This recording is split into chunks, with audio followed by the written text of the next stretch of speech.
La taxe Zuckman, on en parle beaucoup en ce moment. C'est quoi? C'est un impôt qui touchera les foyers fiscaux disposant de plus de 100 millions d'euros de patrimoine et qui vérifiera qu'ils contribuent au moins à hauteur de 2%. C'est-à-dire que pour un ménage qui paye tous les ans à peu près, enfin, qui paierait 0,5% de son patrimoine en impôts, la taxe Zuckman ne s'appliquerait qu'à 1,5% de son patrimoine. Il faut savoir que le rendement des placements des ultra riches, c'est de l'ordre de 6 à 8%. Donc ça les ramènerait dans la norme, on va dire. Pourquoi mettre la taxe Zuckman?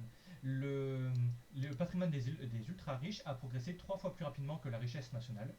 Les milliardaires payent proportionnellement 2 fois moins d'impôts que la moyenne des Français. Il y en a qui aiment à dire qu'un milliardaire, quand il prend la voiture, il paye 2 fois moins d'impôts que son chauffeur ou que sa secrétaire. Le taux effectif d'imposition, on peut le voir là sur le graphique.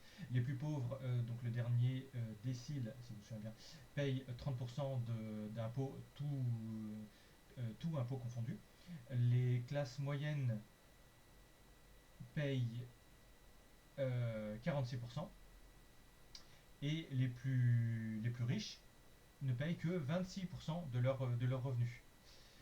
Et ça ne toucherait que 1800 foyers. Il faut savoir aussi autre chose, c'est que les Français sont pour. 86% des Français sont pour taxer une taxe de 2% sur le patrimoine des plus de 100 millions. Puis on peut voir que chez tous les partis, de toute façon, France Insoumise, Parti Socialiste, Écolo, Ensemble pour la République et Républicains, au moins 90% d'acceptation.